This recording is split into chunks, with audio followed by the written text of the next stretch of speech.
I believe that everybody has a story, and I'm fascinated to hear them.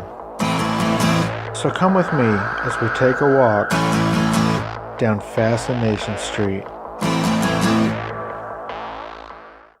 From the writer of The Alphabet Killer and the company that brought you The Attic and Shattered comes the new terrifying horror film, #Screamers.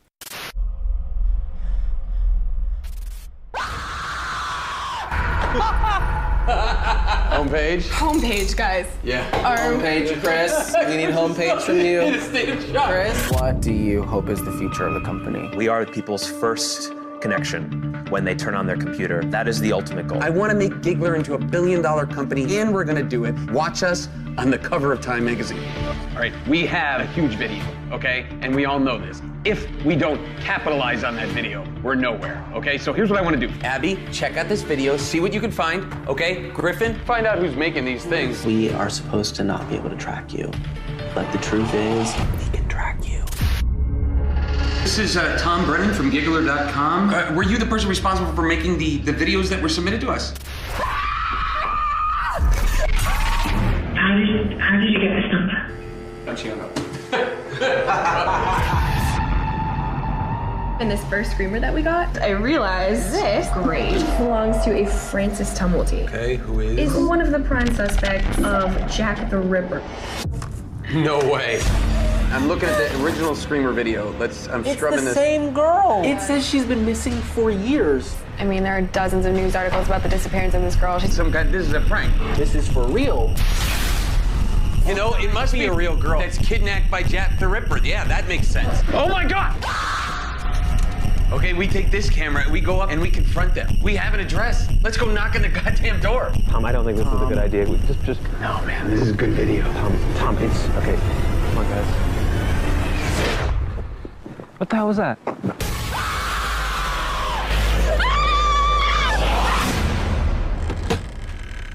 Tara? Oh, what the?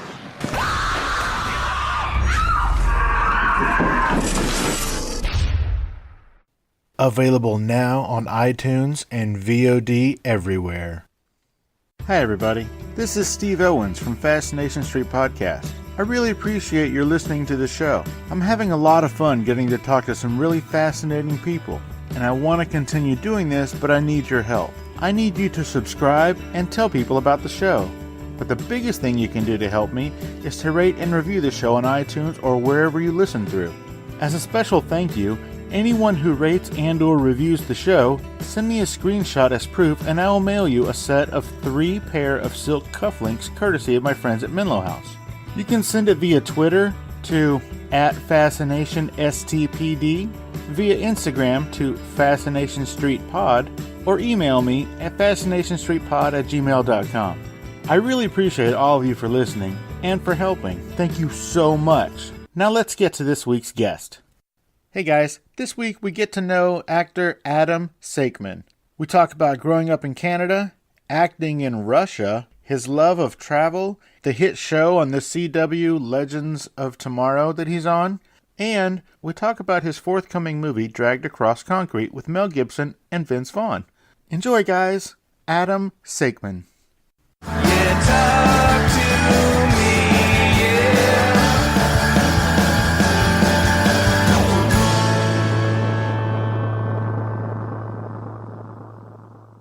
Welcome to the show, Adam Tsekhman.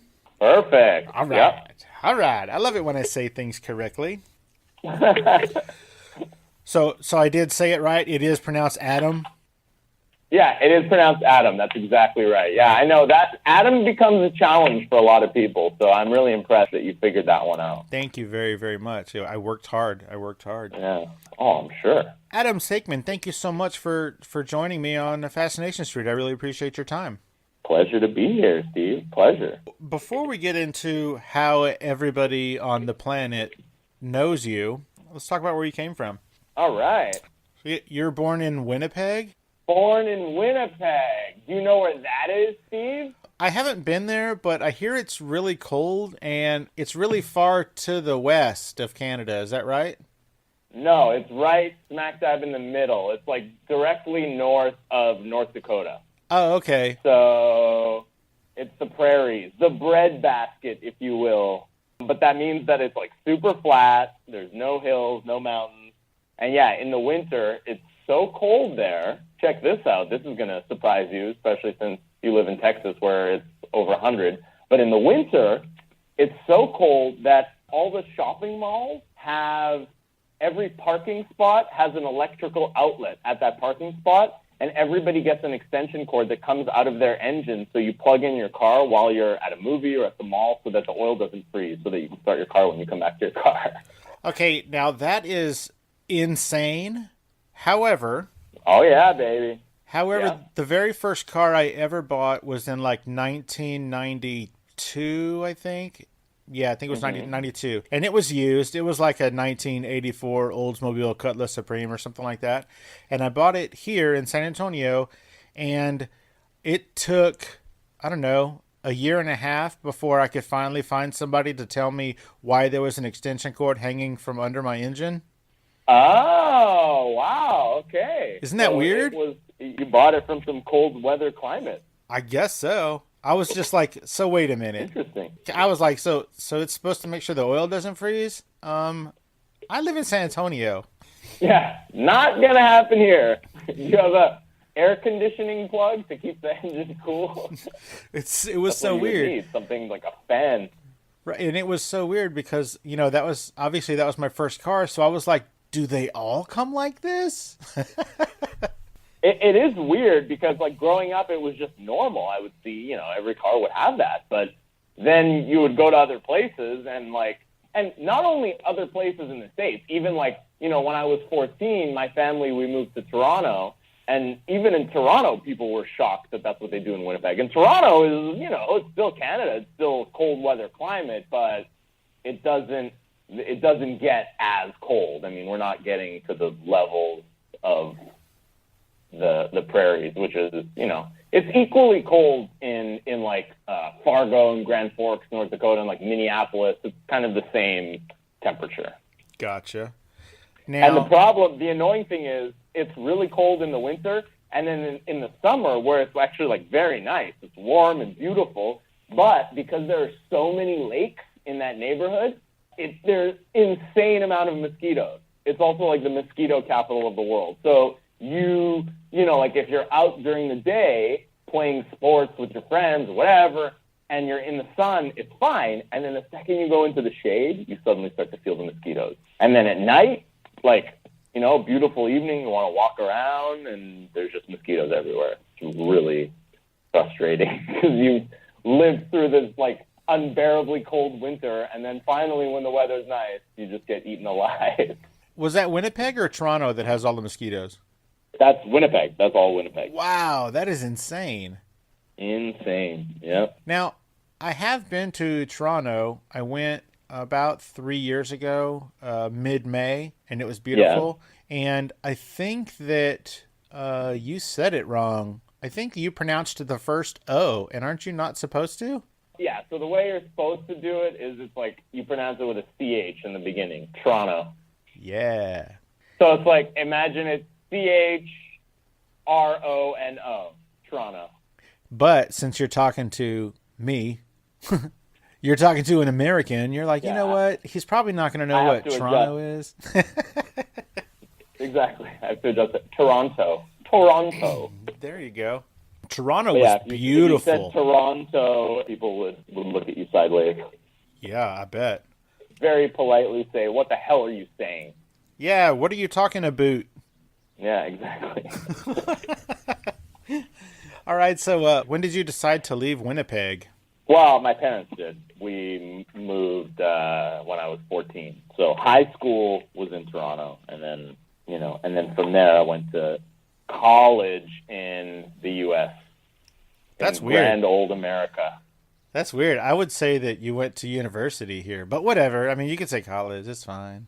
Yeah, that's true. I would say it too. I adjusted it for your ears. Well, I know. I appreciate that. Thank you. My pleasure. So, you moved. So you went to college here in America. If I'm correct, Correct. didn't you go to the same college as our fearless leader? Yeah.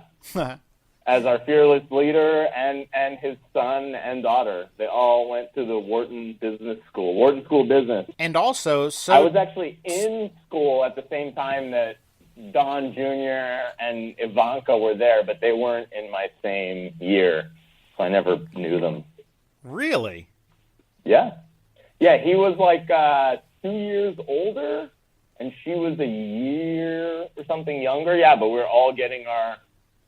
The degree there is a Bachelor of Science in Economics. Bachelor of Science in Economics, and then you can focus on one of the several business concentrations. So mine was finance, but finance, marketing, accounting, management, different business-related degrees.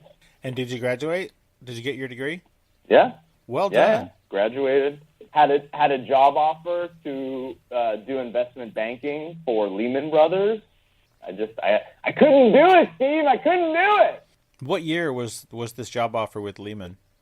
Well, I'm 21 years old right now, Steve. So this was 2019. The job offer with Lehman Brothers? It was next year. No, this was 2003. Oh, okay. They 2002, 2003, 2005, 2000. Yeah, but they eventually, Lehman Brothers was the first casualty of the financial crisis. They are no longer around. That's why I asked. It sounds like you made because they made decisions like trying to hire me. And no, what were they thinking, Steve? That's not what did it. It's that you turned them down. Exactly. They were in desperate need. It was the beginning of the end for Lehman Brothers, the day Adam Tsekhman said no. That's correct. I used to work in the banking industry, and so I'm well versed in everything that went down, and it was pretty rough, so you made the right call, my friend. Oh, yeah, I know. It was crazy. Crazy. And they had this, like, gorgeous, gorgeous, brand new building, like 7th Avenue and, like, 52nd Street, something like that they had like moved into, I feel like a year before they were done. And it was like maybe 2 years. And it was like the most stunning brand new building. It was just crazy. Yeah, the crazy part was all the homeless people ripping out the copper piping and the copper wires to sell it. Just kidding. I wonder who's there now. I don't even know. I'm going to assume that it's probably some sort of a Trump Towers thing. Maybe. No, it's probably just another financial institution of some sort. Hey, do you know who else went to Wharton School of Business? Who? Carolyn Channing.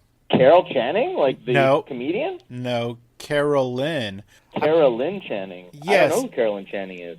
Well, Carolyn Channing, I believe, was the blonde-haired girl on Two Broke Girls, which you were on. Oh, the character. Yeah, of course. Yes. Yeah. I actually loved it that they would keep talking about that. Yeah, she went to Wharton. It made me laugh because really funny. That show was on for, I don't know, like 6 years or something, and this girl with the degree from Wharton couldn't get a cupcake business going. Yeah, that's true. That was my favorite part. Well, that's also because the creator of the show, Whitney Cummings, I don't think she went to Wharton, but she went to Penn. She was also there at the same time I was. Oh, she's amazing. Hilarious stand-up and creator, everything. She's really funny. I think she had when Two Broke Girls started, she also had, I think it was her own show called Whitney. Yeah, Whitney, yeah, exactly. And I think Two Broke Girls lasted about twice as long or more than Whitney, so at least she was getting paid somewhere. Absolutely. And then she was also just the showrunner of Roseanne, season 1. Yes. So she's doing well for herself. Yes. I think the only people who are going to get paid are like the upper echelon of the cast, and nobody else I think is going to get paid on that. Maybe she will, I hope. Yeah. She actually left before all this crazy stuff happened. Oh my God. So I don't know. I'm sure she's killing it. She's got like a million different projects. She's a genius. She's so great. Love Whitney Cummings. She is awesome. But let's talk about you, not Whitney. Yeah, let's talk about me. Well, thank you for stopping by. We ran out of time. Just kidding. So okay, great. That was a real fun. It was a total pleasure, an honor. So I noticed on your social media that you travel a lot. So I have a bunch of questions about that. Yes. Why do you travel so much? Great. I guess my answer to that would be, why not? Traveling is the best, and I love it, and I'm obsessed. I'm actually going. My father and I have a tradition. We've been going to World Cups together since 2002. So at the end of this week, I'm going to Russia, which is going to be really exciting. That's crazy. Where in Russia is it? It's in 9 different cities, but we're just going to be in Moscow and St. Petersburg. Wow. Have you been to Russia before? Yeah, I have several times. So my family are all immigrants from the Ukraine. They came in the 70s, so I can speak Russian, and I was working on 2 different projects there, actually. Was one of them called Zona? One of them was called Zona, yeah, exactly. Was that your very first performance? That was my first, on-camera credit, yeah. It was a crazy situation. Yeah, that was such a fascinating job. It was basically like the Russian version, not version, but the Russian, let's say, version of Oz, like a prison drama. It was a huge hit in Russia.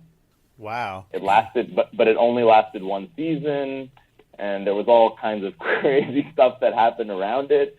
There's this amazing story that still, moves me the character I was playing in that show was an American artist who's, on vacation in Russia. He falls for a Russian girl and then gets put in prison. And you find out that the girl, her family, and the prison guards sort of worked out a deal together, put him in prison, and let's get him to pay his way out because he's a rich American. And my character is like, no, that's not justice. This is bullshit. I didn't do anything wrong. Where's the justice? And they sort of laugh and keep him in prison. Too bad. You don't want to pay, you stay in prison. But anyway, the point of the story is there was another actor who was in the prison cell with me, and he was an older actor in his late 60s, early 70s. And the character is like this old criminal who's dying in the show. And he wants a priest to come to his cell so that he can confess his sins before he dies. And the prison guards are like, nah, we're not going to allow it because we don't trust this guy and he's going to do something. He's going to, kill the priest or whatever.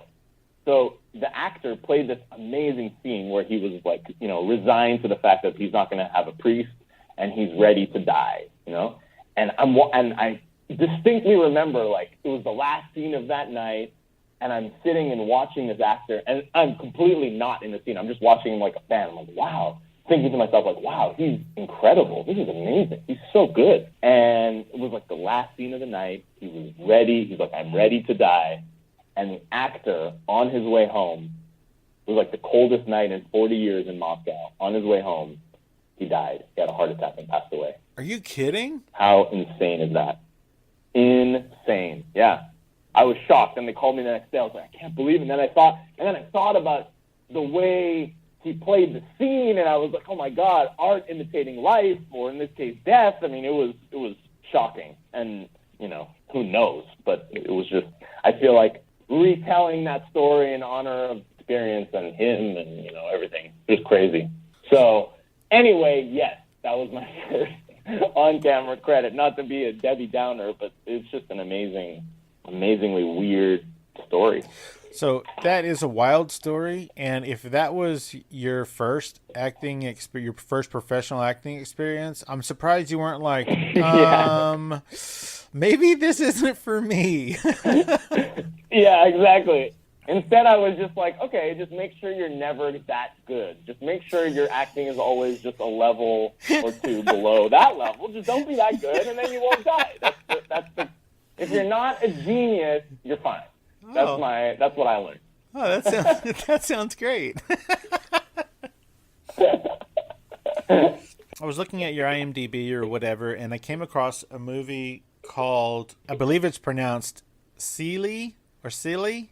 Yeah. It's spelled Tsili, and the description of this movie seemed so interesting that I was looking for this movie and I couldn't find it. And then later I read that it was probably a good thing that I couldn't find it because it was filmed entirely in Yiddish. Is that right? Correct. Yeah. And actually, it's crazy that you can't find it. I think that's bad that it's not available. You need to fix that. You need to call the producers. Yeah, so that movie was a Holocaust drama based on a novel by Aaron Appelfeld, which is about a young girl who gets abandoned by her family during the war in the Ukraine. I mean, abandoned. They leave and tell her to stay and take care of the house, kind of to protect her. She ends up like going to the forest and kind of surviving during the war in the forest, and she's a Jewish girl. I play a character who manages to escape from a camp, who loses his wife and 2 kids and runs into this girl in the forest, and they sort of survive together. But the director wanted to do it in Yiddish because that was the language that Jews in Europe spoke to one another. So I had a Yiddish teacher in LA who was sort of teaching me the basics of the language, and then the entire script I had with my grandmother in Toronto, who my grandmother's native tongue is Yiddish. She grew up speaking it. And so every day we were like on the phone, working on it. And like the best part of that movie for me was working on it with my grandmother. It was amazing. And then the film premiered at the Venice Film Festival in Italy, which was an incredible experience. Were you there for that? Yeah, I was there for that. What a glamorous, gorgeous festival. Amazing experience. How did it and go? Now, How did it go apparently over? It's unavailable in the States. Well, just because my dumbass couldn't find it doesn't mean it's not available. No, I think it's weird. I know it was like released in Europe. It was released in Israel and France because the director Amos Kitai is very, he's considered like, for example, his films. Every film premieres either at Cannes, Venice, or the Toronto Film Festival, always. And in Toronto, he's considered like, he's always in the master's program. He's considered sort of one of the world's great auteur directors.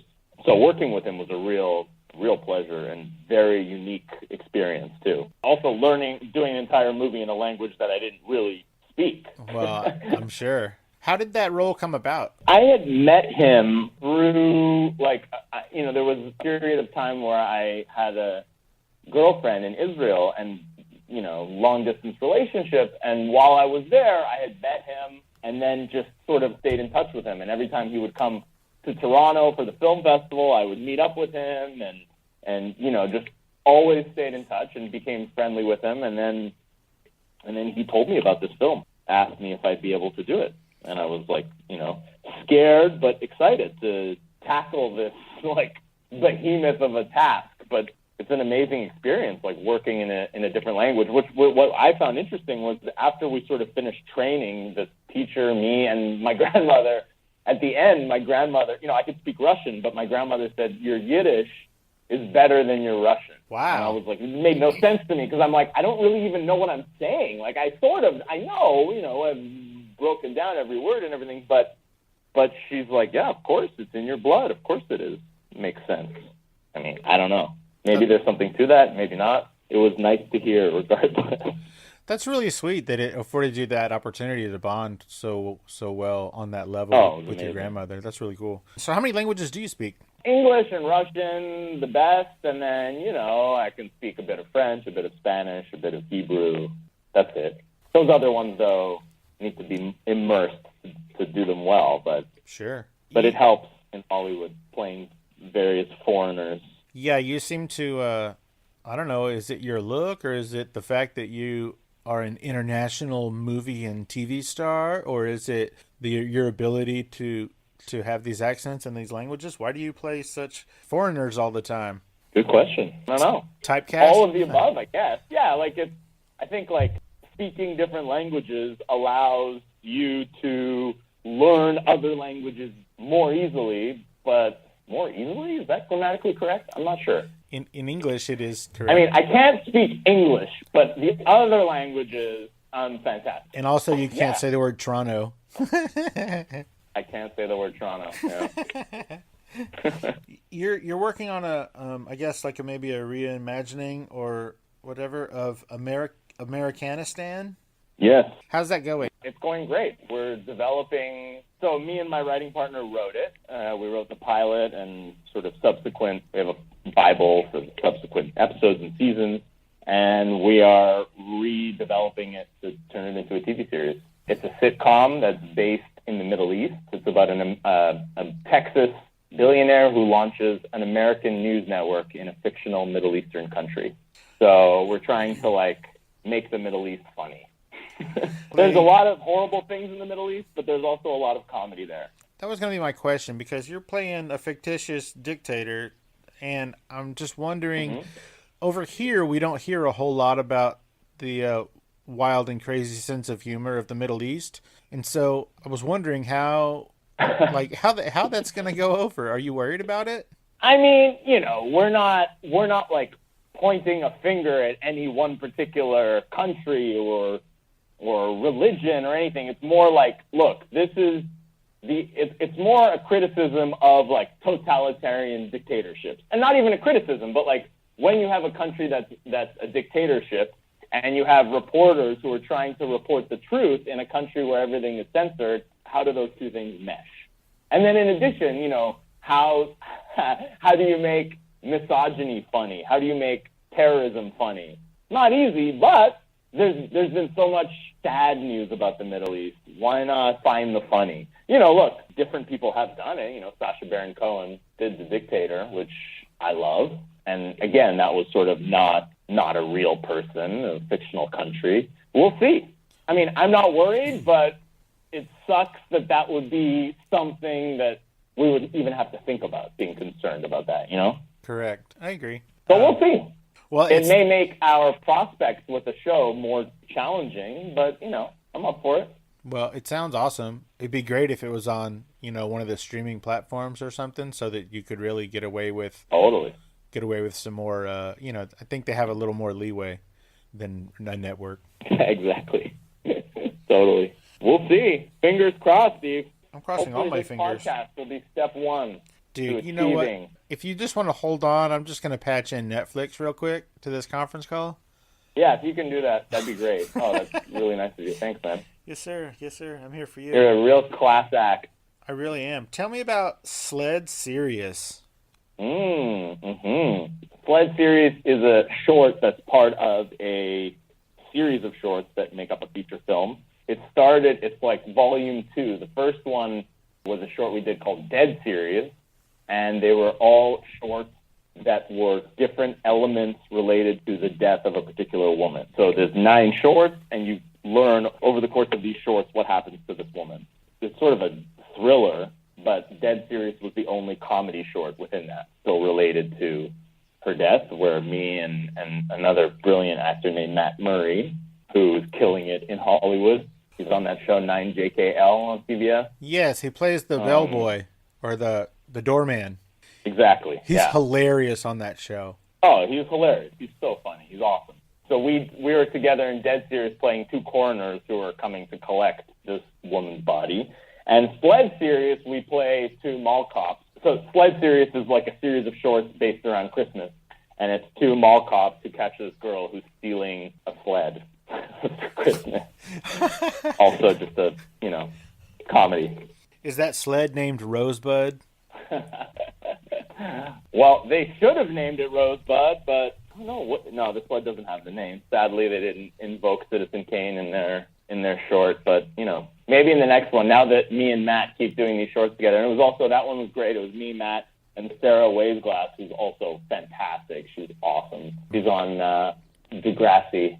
Yeah, we know her from the Degrassi shows, which is obviously a Canadian phenomenon, which is now on Netflix, various streaming services. So when I was a small kid and there was only like, I don't know, 4 channels or something, and one of them was a public PBS, public broadcasting station or whatever, they used to run the original Degrassi Junior High. Yeah. And then also there was this Canadian series called like James at 15, James at 16, James at 17, something like that. Oh, I don't remember that show. It was awesome. It was kind of the same sort of a thing, except it really followed just this one kid, you know, in school the year he was 15 and then the year he was 16. And, you know, it was seasons, or I guess they call them series. But so it blew me away when all of a sudden my kids were watching Degrassi. I was like, wait a minute, that's on again? Yeah, it's amazing. Yeah, they just keep making new iterations. That's pretty wild. Isn't that where Drake came from? Yeah, that's right. Exactly. That was his start, an actor on Degrassi. It was so funny because I think he was in a wheelchair on that show, and the first time that I saw him like perform as a musician, and my kids were like, "Hey, that's that dude from Degrassi." I was like, "Oh my God, he can walk!" My kids were like, "It's called acting, Dad."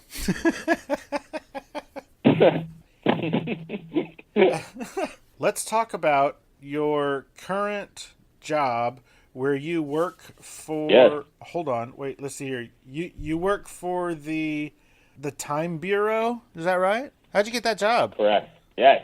How did I get the job at the Time Bureau? Yeah. Well, my test scores were impeccable. Sweet. I failed a little bit in the shooting and the martial arts elements of the Time Bureau training, but my computer skills and analytical skills are off the charts. Sweet. So that's why they hired me at the Time Bureau. I think that's how Cisco got his job on that other show. Gary Green is not necessarily physically adept at the necessary means that some superheroes operate at, but he's a smart cookie, Steve. He is a smart cookie. I mean, hello, he is a government agent for the Time Bureau. And guys, we are messing around, but this is on the CW's Legends of Tomorrow, which is a wild hit. Congratulations on that, by the way. Well, thank you. Thank you very much. And I think I'm very grateful and honored to be part of it. I think you guys got picked up for another season, so congratulations on that as well. Yeah, thank you. I believe I heard Phil Klimmer talking on a podcast about it a couple of months ago, and I think he's your showrunner? Yeah. Awesome. Yeah, he is the captain of the ship. He's Very amazing. Very cool. So Such a sweet, such an intelligent, fantastic guy. Really love him. that's good to hear. How do you find time to travel as much as you do when you are on that show, which, what do they do, like 22, 23 episodes? They did 18 last season, but I was only in 9 of 18. Only? There was time to just sneak off to foreign lands. Well, now you say you were only on 9 of the 18 episodes. Hey, I'll give you 3 guesses of how many episodes of that show I was on. Guess number 1, I'm going to say 30. Close. Guess You're number almost 2, there. I'm going to say 2. And guess number 3, I'm going to say 1. Wow, you're out. I don't know about Canadian rules baseball, but 3 strikes and you're out, my friend. I'm not on any of those episodes. Aww. Good Lord. I didn't want to say. I was thinking 0, but I was like, no. If you asked, maybe it was. You were in 1. No, I wasn't. But how dare you say only 9? That's awesome. No, I'm not saying only. I'm very grateful that I'm in 9, of course. There you But go. it afforded me the time to duck out to a foreign adventure. Speaking of which, Legends does also shoot in a foreign country of my birth, the country of which I am a citizen, lovely Canada, Vancouver. Yeah, I was going to say, does that shoot in the Couve? Everything does, right? Well, not everything, but the whole Berlanti universe. Yeah, the Berlanti Empire shoots in the Couve. Not everything, like you said, but a ton of CW shows shoot there. But have you ever been to Vancouver? I have only been to Toronto. Just Toronto, okay. Well, Vancouver, Steve, is an absolute gem. It is it is a stunning city. Gorgeous. Underappreciated, world-class, beautiful city. I mean, I don't know any other city that you can be downtown. First of all, the downtown has everything you'd want, and it's walkable. And it's big buildings, great restaurants, everything. And you get in a car, and literally in 10 minutes, you are in Jurassic Park. What? Mountains, rainforest, and it's mountains on top of ocean, on top of city, and it's all just compact, and you arrive to the airport, you take the subway, and in 20 minutes you're in the middle of downtown. It's really it's amazing. And dinosaurs, pterodactyls. Dinosaurs, pterodactyls, yeah. And all the Planet of the Apes movies they make there too. So also talking monkeys who are extremely intelligent. They live in those mountains too. Oh my goodness. Oh yeah. Very advanced apes, aping around. Now, Vancouver is to the west, right? Southwest. Canada? Yeah, exactly. Yeah, just Washington north of State. 2 hours north of Seattle by car. Oh, okay. Cool. Are you a dual citizen? I'm a Canadian citizen and a U.S. permanent resident. Oh, okay. Rock on. Got one of them green cards. How do you get to be a dual citizen? It's a good question. I should ask my immigration lawyer. I think now I can sort of start that process. But yeah, definitely easier said than done. Especially now. Yeah, I don't know. I don't know if it's any different. I'm not sure. I'm really not sure. That's not my expertise. But certainly having a green card is like sort of the right step towards achieving that. Gotcha. It might be easier if you were the blue-eyed devil, but since you're not, good luck. I mean, if that's something you want, then I hope you get it. I don't know. Well, thank you. I don't know what the difference would be. What, you'd have to pay more taxes? Is that the only benefit? I'm not sure. I mean, I guess I could vote. That would be a benefit. Yeah, that'd be But cool. yeah, other than that, I'm not sure. Okay, let's talk about that show for a little bit. So it films in Vancouver. I guess this really isn't about the show, but about the business in general. So it films in Vancouver. Yeah.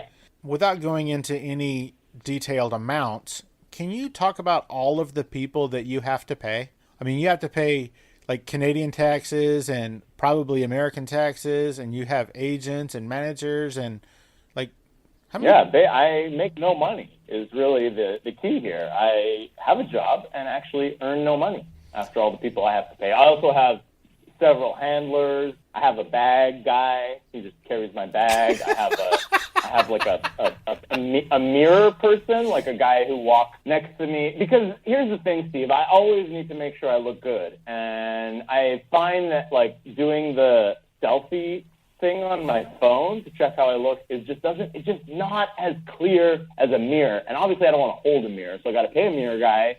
I have a personal chef. I have a trainer. I do also, on retainer, I have an eyebrow guy who just specifically does my eyebrows. Now that I'm saying this, I realize that most of the people that work for me are men, and that's just not cool. So maybe that's why they're bleeding me dry. I need to get more women on my team. Well, I mean, and I probably don't need a mirror person and an eyebrow person, but I don't know. I feel like it helps me to just keep my looks up. You know what I mean, Steve? You know, you might be able to combine those two. The eyebrow person could be your mirror person. I know, but I feel guilty. You're right. I could, but I feel guilty. This person's living, you know? Well, that's true. That's true. You are creating jobs. Mm-hmm. Now, the fact that most of your employees are men might not be a bad thing. Mm-hmm. I mean, weren't you the only member of your campus Orthodox Jewish theater troupe who agreed to kiss a member of opposite sex on stage? Yes, that is true. So maybe it's not a bad thing that all your employees are men. Yeah, so based on that, yes, that's true. You also have a burgeoning movie career. When did you find time to shoot the upcoming movie Dragged Across Concrete? So that was last year while I wasn't shooting Legends. I got a role on that and managed to do it. That should be, I hope it's coming out later this year. It's like a gritty cop drama, and I'm kind of an unsavory character. No way. A very yin and yang versus the sweet Gary Green of Legends of Tomorrow. Bezod is a slightly less than savory individual, and I got to smoke. I went through pretty much a pack of cigarettes. Where did that film? Also in Vancouver. So in Vancouver, do they let you smoke actual cigarettes on set? Absolutely not, Steve. I didn't think so. No, they were herbal cigarettes. Yeah. Weed. We just call that marijuana cigarettes. We call them joints. Oh, really? Yeah, you were just the stuff they gave me, it had zero psychotropic effects and full sore throat effects. That's all it did, just made my throat really sore. I've heard that about those cigarettes. I can't imagine they're better. Yeah, they're not that great, but they look cool, so that's good. So one of the things that I read on the description of that movie is that Vince Vaughn plays a young cop to Mel Gibson's older grizzled cop, and it made me laugh that Vince Vaughn could play a young anything. Yeah, good. Well, I mean, I guess he is probably 15 years younger than Mel Gibson? I don't know what their age difference is, but he's certainly younger than Mel Gibson. Sure, but they didn't say younger in the description. They said young, and like he was brand new on the force, and it made me laugh. Did you have any scenes with Mel Gibson? Sadly, I did not with neither Mel Gibson nor Vince Vaughn because my stuff was with their adversaries. Got you. Well, that's probably not a bad thing. I would have loved to work with them, but sometimes it doesn't work out that way, and that's okay. I'm happy to be sharing a movie with them. Sure. Oh, hey, guess what? Guess how many movies I've been in with Mel Gibson? Excellent question. Well, I'll say, 3 guesses again. 1, 5, and 3. Those are my 3 guesses. 1, 5, and 3? Yeah. You are correct. I've been in 153 Mel Gibson movies. Oh, my God. Wow. Wow. I've been in more Mel Gibson movies than Mel Gibson. Unbelievable. Oh. I don't know how you managed to do that, but that's impressive. Wait a minute. That is unbelievable. Damn it. I've been in 0. Son of a bitch. You beat me again. Oh. Oh. Hey, I think I saw online that you have did I see this right? You have your own pop character? Yes, I do. There's this brilliant artist, and she's got a company called Atomic Octopus Designs, and she makes her own characters and T-shirts, and she makes a bunch of Legends of Tomorrow toys and all that stuff. So she created a Gary Green pop doll character. A pop-type action figure. Are those available for sale somewhere? I think so, yeah. I mean, she's always at every Comic-Con. And I assume she has a website. She has a website, yeah. I'm looking now at her Instagram feed. Atomic Octopus Designs. So I'll put that in the show notes. Cool name. Scroll to the very bottom and you'll see that website address. And go ahead and go get yourself one of those Gary Green pop figures. Those look cool. And I tell you what, I'm going to get one and I'm going to give it away when this episode releases. I'm going to give it away. I don't know. How should I give it away? Good question. I don't know. Maybe someone who does a good cosplay version of Gary Green and sends you a picture. How about not? That sounds terrible. That sounds brilliant, Steve. I feel like that's a great idea. You're all, Steve, I'm a writer in Hollywood. I know what awesome is, and that is clearly awesome. All right, let's do that. But I don't know. I don't know what kinds of things your listeners are into. So maybe they're into more. Maybe it's like more of a. Maybe they need. What if it's like the best Gary Green joke? No, those could stray into the offensive really easily. So we're just it could backfire. Yeah, that's a good We're point. just gonna go with what you said. The first person who sends me a cosplay of Gary Green from CW's Legends of Tomorrow photo of themselves, send that to fascinationstreetpod@gmail.com. First person who sends me that, I will send you a Gary Green pop type action figure from Atomic Octopus Designs. Did I say all that right? You did. I hope she sells them. I mean, I have one. She sent me one. Well, hopefully she does. If not, I'm going to have a lot of explaining to do, Lucy. Typical Steve with his promises that turn out to nothing. Yes, I typically write checks that my behind cannot cash. Yeah, no, I get it. All right, That's Adam. what my brow guy is dealing with right now. You know, that's funny because I'm actually going to need you to give me the contact information for your eyebrow guy. I need him for a very delicate situation. Adam Tsekhman, tell everybody where they can find you on the social medias and stuff. I'm on the social medias under Tsekky, T like Tom, S like Sam, E like Edward, K like Kangaroo, Y like Yellow. Tsekky, Instagram. Check it out and be super satiated and entertained by the photos and videos that I post. Colors, the joy, the happiness, the hilarity.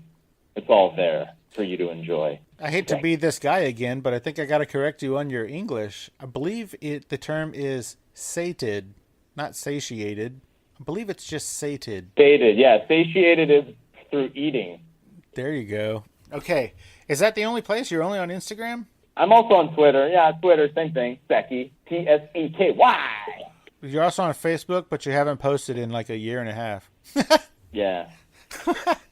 Yeah, really? I haven't? Wow. Something like that, yeah. Yeah, I'm on all of them. So again, scroll down and Adam's social media tags will be listed there. Is there anything that I didn't say that you wanted to talk about? Or that I didn't ask you? Not that I could think of. No, that felt like a rich, rewarding, and juicy interview. Capital Jew. A pleasure. Sorry? You put the Jew in juicy. Yay!